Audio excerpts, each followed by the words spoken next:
All right, Jesse on Fire, welcome back to the channel. So, look at this face. I'm back. I'm not in a bad mood anymore. I was in a terrible mood yesterday, but today I'm not. We're going to talk about Joshua Fabia, and we're going to talk about Diego Sanchez. We're going to talk about their relationship, speculation around their relationship. We're going to talk about Joshua Fabia and some really silly things that he did. We're going to talk about Diego Sanchez getting fired from the UFC because that is a direct result of what these guys did. I did a bunch of research into exactly what happened. I listened to the leaked calls. I watched the leaked videos.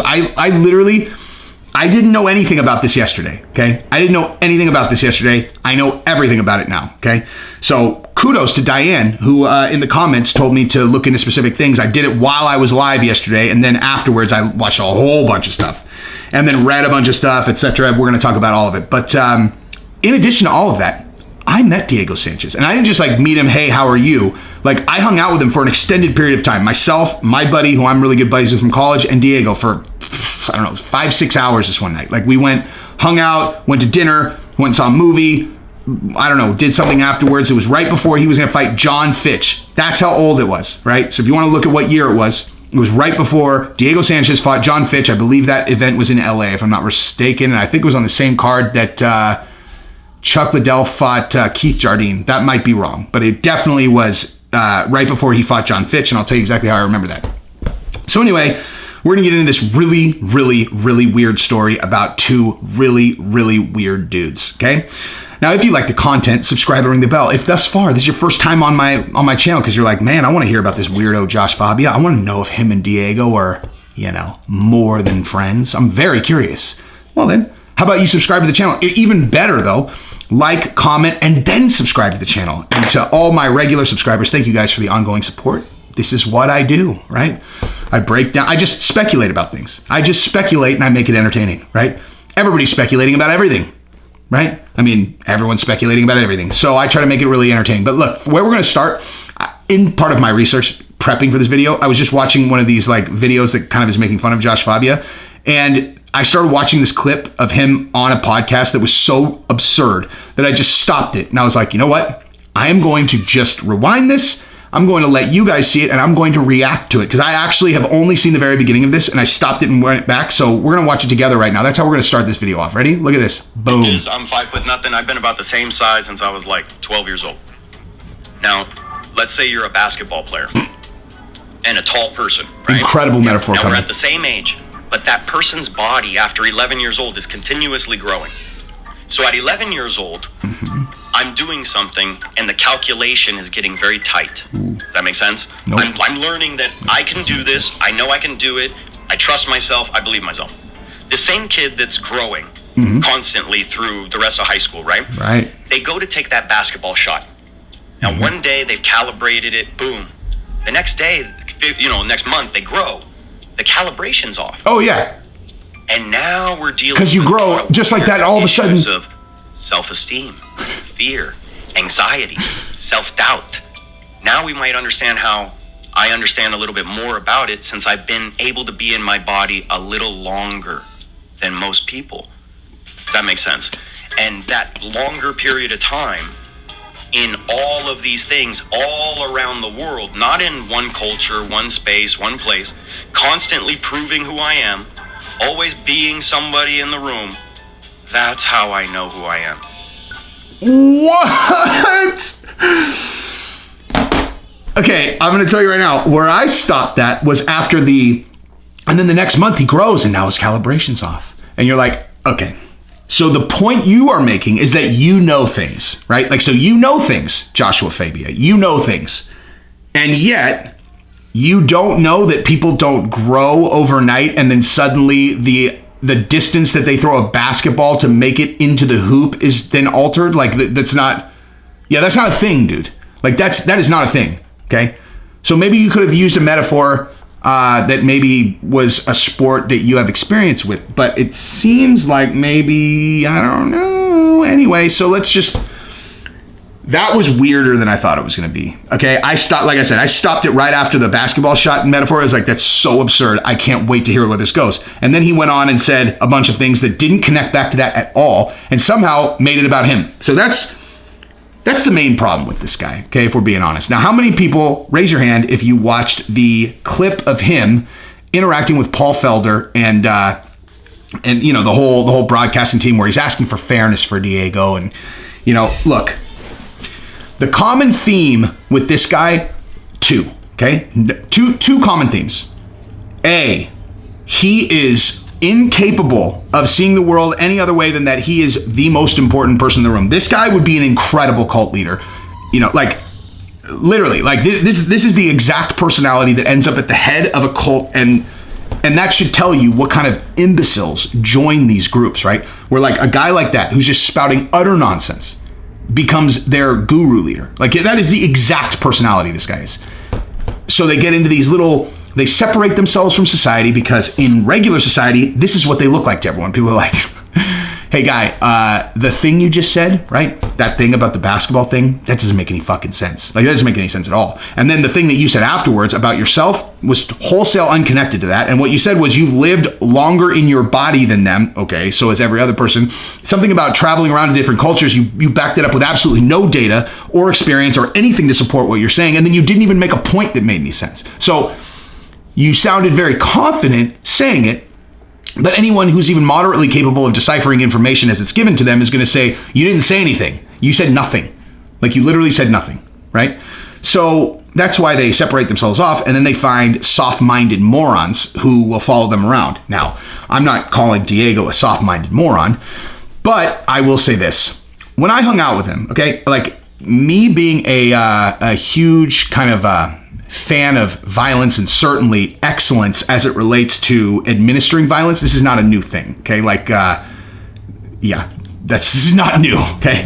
So the prospect of being good buddies with a professional UFC fighter back then was even more so enticing than it would be now, given that I have lots of friends kind of, you know, floating around different types of things where they're celebrities or whatnot, right? That would have been, you know, like back then that was just as enticing where I was like, oh man, dude, I can be buddies with this guy. That'd be amazing. Okay, well, we hung out once, right? Like we hung out once. I can basically create relationships with anybody that I want because that is my gift. But my impression with him was just kind of like, I can't really make heads or tails of this. I mean, I can make heads or tails. He's the kind of guy that would be in that group that I just talked about. Literally, like he's a believer, man. Like that's what he is. Like Diego is a believer.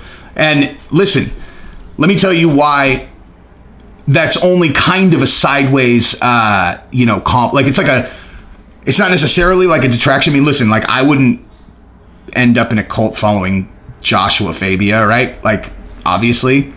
But if you look at my life and you look at Diego's life, Diego's accomplished a lot more than me as it relates to, you know, I mean, like there's lots of ways to measure. I mean, I don't know. I guess depends on the measuring stick, right? Like depends on the measuring stick. But there are certainly very simple ways to go, well, Diego did this and you've never done anything like that. And I go, that's true. And it's probably because he has incredible work ethic and he was so, you know, laser focused and he had the belief system to believe he was going to do it, right? So it served him well. He's also kind of weird. Okay, so I'll give you an example.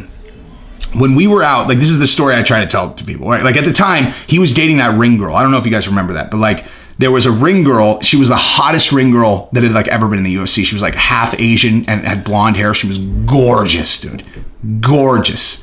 After meeting him, I could not understand how she was together with him. I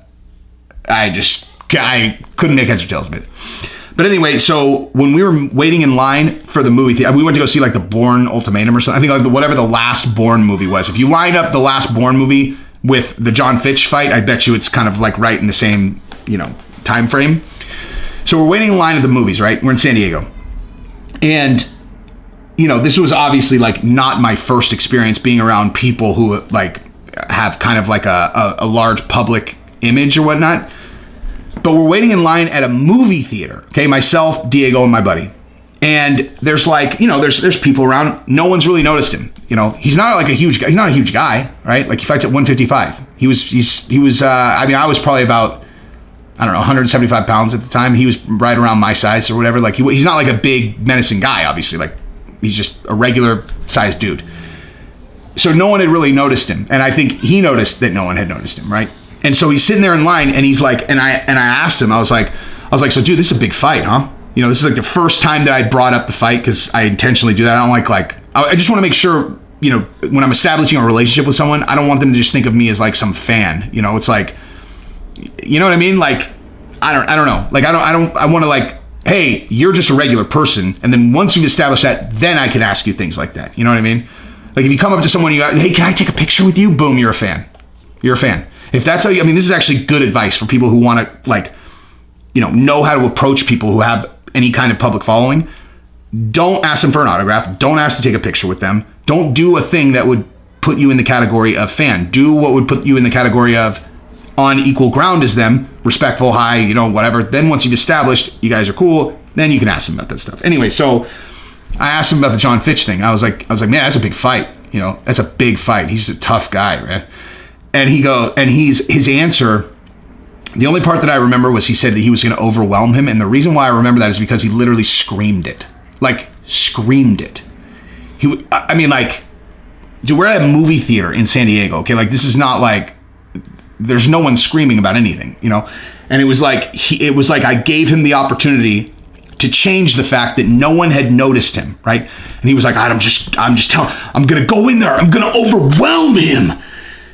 It was so out of place and bizarre for where we were that I was like, oh man, I immediately was like, I'm not asking him any more follow-up questions because I'm very embarrassed. Like now people are all looking at, like, and you're looking around, you're like, none of these people are fight fans, you know? Like none of these people who happen to be in line with us, none of them are fight fans. None of them have any idea who he is. And even if they did, it'd be embarrassing, but especially given they have no idea what they're talking about, like who he is, they think he's talking about, like, think about how that sounds. He's talking about a fight. Like, so, you know, that's not the only thing he said.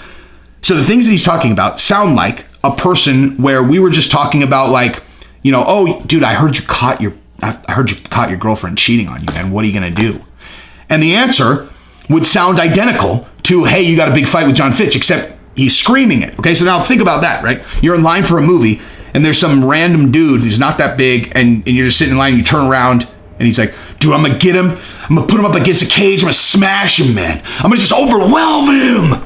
How bizarre would that be, right? Like, you'd be like, okay, guy. Okay, guy. So, yeah. I mean, I'm not doing, you know, like, sometimes you can't really quantify a person just kind of, you know, where you're like, you know, this dude's, he's just not like me, you know? Like I said, I have nothing but, dude, anybody who's ever gotten in the octagon, I have nothing but respect for them. I'm just, in the context of this conversation, right? We're talking about what appears to be essentially an utter fraud who has, like, manipulated this guy, taken over his life, and, you know, pushed every other person out of his life. I have to, like, at least establish the fact that I have met this guy. His socials, like, he's weird socially, man. Like, because in order to kind of fall for this, you have to be kind of weird, right? So there's that. So going into it, I'm just telling you, Diego, I mean, not that anybody didn't know this already, but I'm saying, like, firsthand, Diego is a weird dude, man. So anyway, so here's the story of what actually happened, right? Or how he, well, I don't even know where to start. Let's talk about how he got fired, okay? So as long as everybody kind of understands as a baseline, right, that the reason that Diego has literally excluded every other person that was a part of his career out of his life. Josh is his manager, his coach, his trainer, he's everything, right? You know, and judging by the pictures on the bed, he might be more than that as well. I mean, listen, like, you know, when people are wondering, you know, about Diego and Joshua and whether they're fucking each other, you know, I would imagine it comes from the fact that when you see two men that are this close, or just two people where one person seems to be, like, talking for the other one all the time, like, you know, you just, that's what happens when you got, like, a spouse manager.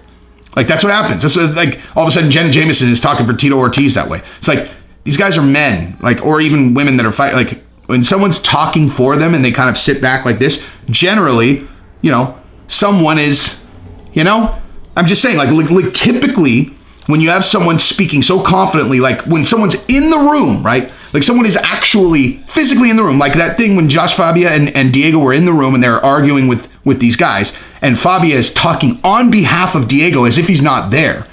Generally, someone is banging him, right? Like that means oh God, I'm going to get in there and I'm going to talk for you. I don't need you to worry about anything. I got you covered, bud. You know? But I'm not saying that's happening. But, you know, then there's this picture. And which is also this picture. I mean, again, if I didn't know anything about them and I just saw that picture, of course I would think that they were dating. I don't know. I'm just saying, like, literally, this is not me saying that they're banging each other.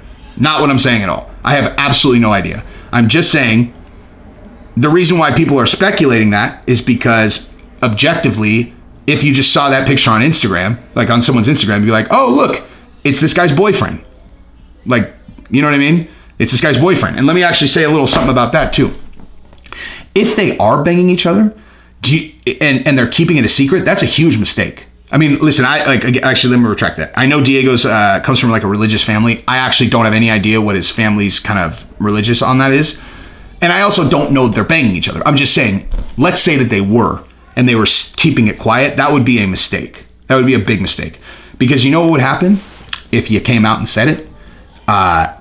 You would have tremendous leverage against everybody. It's like, you know, they wouldn't, listen to them make it, like all the talk about Josh Fabia, you know, like being a fraud and being whatever.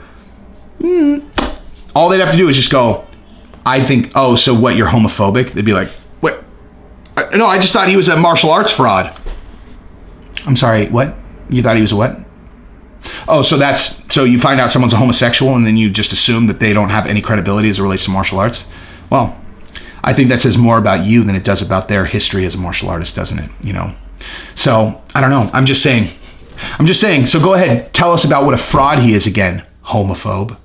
So they could leverage that in their favor if he was still going to fight and they are actually in a relationship, which they might not be.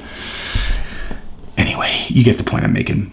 But anyway, so here's what happened and here's how Diego got fired, okay? So Josh has excluded everyone out of the life, like an abusive boyfriend does, right? And he goes to the UFC, okay? Josh does, not Diego. Josh does. He goes to the UFC and he asks them for all of Diego's medical history, right? Every single physical that he's had while he was in the UFC, they're asking for all of it, right? They want to see his 15, 16, 17 year history of medical history, right? And the UFC, okay, so Josh is asking for that, okay? Now, I read all of this, okay? So put yourself in the position of the UFC, okay? Now, this guy who, to all objective observers, is very suspect, right? Where you're like, this guy, he's not a martial, like he's not a real like I don't care what anybody says. Like, I'm not even saying I could necessarily beat this guy in a fight. I don't have any idea. I'm just saying, if you watch the videos, it doesn't appear that he has a real martial arts pedigree as a coach, right? It doesn't appear that he has a real martial arts pedigree as a coach. Okay, and then there are some things where you do need the pedigree. Like, as an example, you know, sometimes people will come in the comments and they're like, I don't know, why are you making videos about MMA? You don't know shit about MMA, or you fucking weak in jiu-jitsu. I'm like, oh, that's cool. So are my YouTube videos about me instructing people on how to do jiu-jitsu, or am I an entertaining motherfucker that can make videos interesting and I'm really good at analyzing people, which is what my videos tend to be about? I mean, you know, do I need to be a black belt in jiu-jitsu to talk about this kind of thing? No, right? Nor do I pretend to be anything that I'm not. I can kick things very fucking hard. If I punched you, I can punch very hard. That's basically all. That's the only credit that I give myself. I have power at kicking and punching things. That's all. I might not even ever be able to land them. Who knows? You might be able to knock me out 100 times before I'd ever land anything. And I definitely am nothing strong on the ground. I am incredibly humble when it comes to my ground game, probably because I train with people, it's neither here nor there. I'm not pretending to be anything that I'm not, right? But if you want to be an MMA coach, right, you have to have a pedigree. Like, you have to know what you're doing. You're like, how are you going to provide any value to a fighter if you have no martial arts pedigree yourself? right? Like, that is just, like, there's a difference between, using myself is kind of like a weird example, except not really, right? Because there are just, what my point is, like, there are certain things you can do where your pedigree isn't actually connected, and there are others where your pedigree is 100% connected. Like, you can't be an MMA coach, or at least not a good one, if you have no skills yourself, and what are you going to coach them? Like, the stuff that he does, like, the breathing, go out there, be Tyson. So anyway, so the guy's a con artist, as it seems to everyone else, and he goes out and he asks for all of his medical history. So if you're the UFC, how is that going to look to you? What do you think he's going to be doing? You're going to be like, okay, so this is probably Diego's last fight, right? It's his last fight. He's asking for his medical history. What do you think that's about? Them thinking ahead. They're like, well, how are we going to make money now? Well, we should probably sue the UFC, most likely, right? That's where that's what I would think. If I'm the UFC, I'd be like, why is this con artist asking for his medical history, right?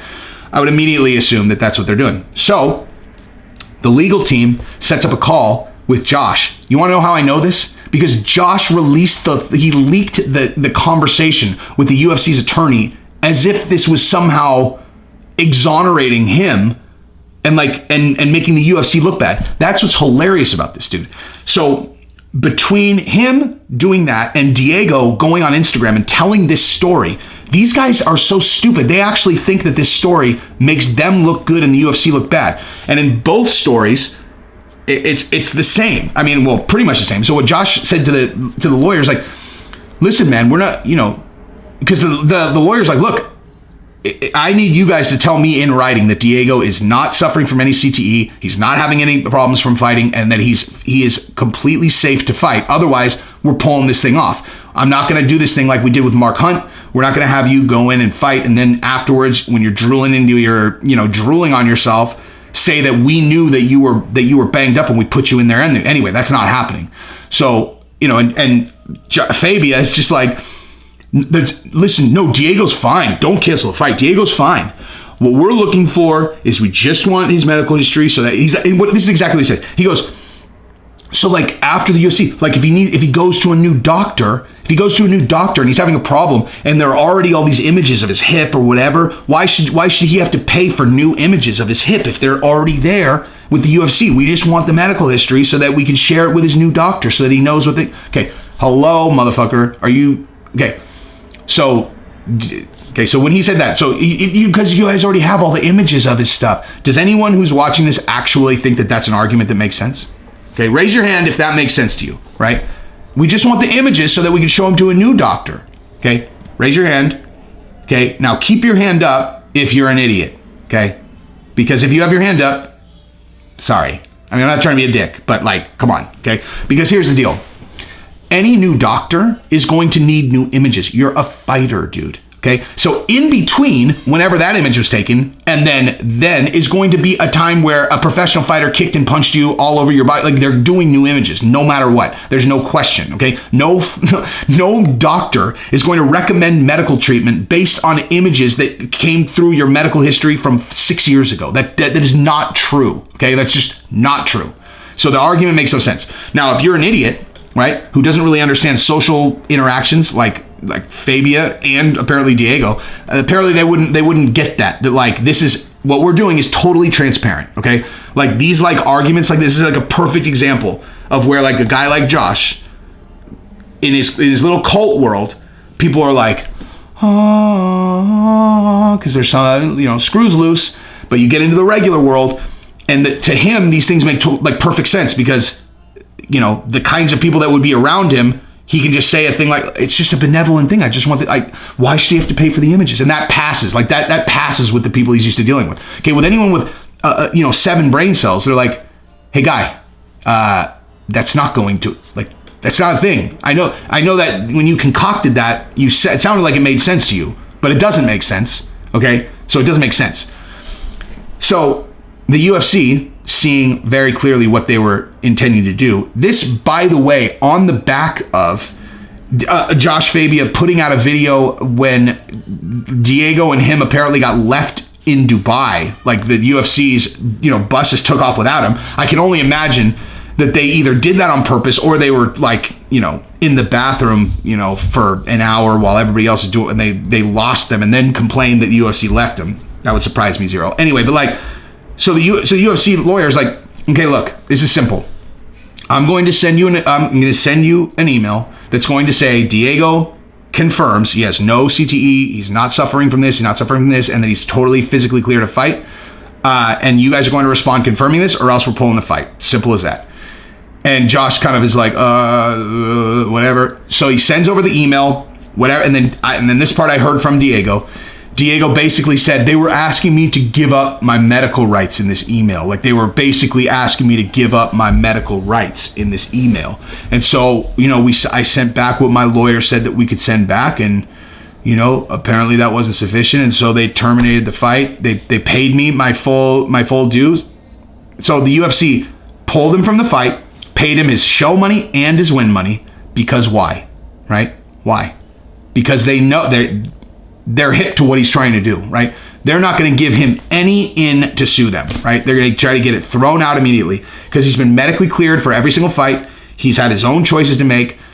This was an attempt to try to construe something after his career, saying that the UFC is responsible for any remnants, physical, mental problems that he has after the fight. That is for sure what they were doing. Diego gave it away. He was like, when he's talking about, he's trying to like, I mean, honestly, in his story, I have no idea what he thought he was trying to do, but he's telling his own story, which he thinks indicts the UFC. And I'm sitting there like, no, even with you telling the story, there's their side and there's their side. Hey, there's always two sides to every story. Diego telling the story, I'm like, yeah, I'm 100% on the side of the UFC. There's not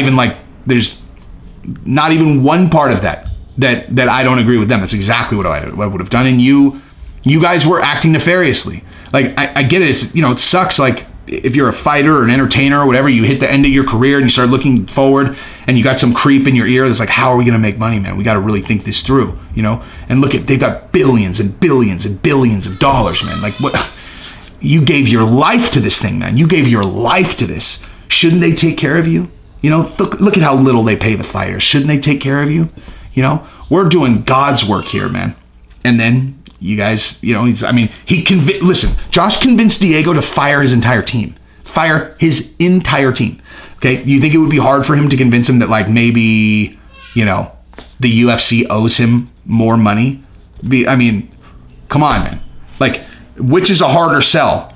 You're at the end of your career, you gave up your body and your mind to the UFC, and so they should pay you a bunch of money. Or, hey, these guys have been training you your entire career and basically responsible for your success. I think you should fire all of them and then just stick with me, even though my martial art. Diego's like a high level black belt in jiu-jitsu. You're telling me he couldn't figure out that this guy is not those things? Like, that's how you know this is cult shit, because this guy, he's not a black belt in jiu-jitsu. I don't think. There's no indication that he is, right? And there's no indication. He looks like he can kick and punch things, kind of, but not like. Point is, Diego should have been able to sniff out what this guy was. He convinced him to fire everyone, so clearly he convinced him to sue the UFC. So the UFC terminated his contract, paid him out in full. Boom, done. Dana goes public, calls Fabia or Josh Fabia a weirdo and he's batshit crazy, and he says he only wants the best for Diego.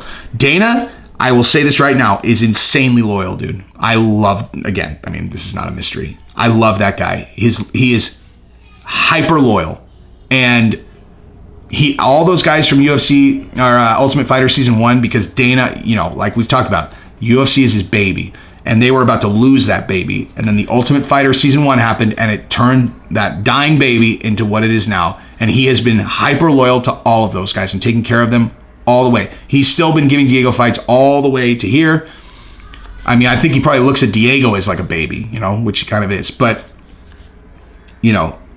he said he wants the best for Diego. He called Josh batshit. Now, the only other thing I'll say about Josh is just from that other incident where he was in there arguing with the commentators. It's hilarious. Like, guys like that, he couldn't help himself. Like, he couldn't, like, they kept saying like, dude, this is about Diego. We don't even know, like, we don't care about you, dude. Like, we don't care about you. We don't care. Like, he's like, yeah, but what about the negative commentary? Whatever. They're all, okay, you're just making this about you, dude. Like, we're talking about Diego. He couldn't help himself. He's like incapable of even pretending that there's anything going on except about him. Now, I will acknowledge having the entire MMA, like, I bet when he got Diego, he probably thought, like, this is my way in and I'm going to get everyone in the UFC because that's how a cult leader would think. And then when he got on the inside and everyone just trashed him, it was probably devastating to him, and it probably really ate him alive. But he's a fraud. I mean, he's a fraud.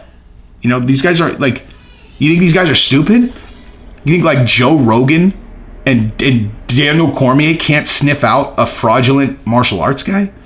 Like, Joe Rogan's been in martial arts his entire life. 40 plus years of martial arts, dude. You're not going to sneak it by him. He's also a genius at reading people. So, anyway. But the answer to whether they're banging each other is I don't know. I don't know. I really don't. The way that they met, as a matter of fact, I guess I kind of skipped over this. The way they met was Diego was going through a divorce. He was in the airport and this Josh rolled up on him and just started spewing all kinds of like spiritual awakening stuff. And Diego just bought in, man. And anyway, I don't know. It's a weird situation. But if I had to guess if they were banging each other, I don't know. Maybe it'd be maybe it's something weird, like where, actually I'm going weird places, but like maybe not banging, but he's like, look, this is gonna relax you, dude, and bond you to me. Anyway, that's what I got. Subscribe to the channel, ring the bell. Peace.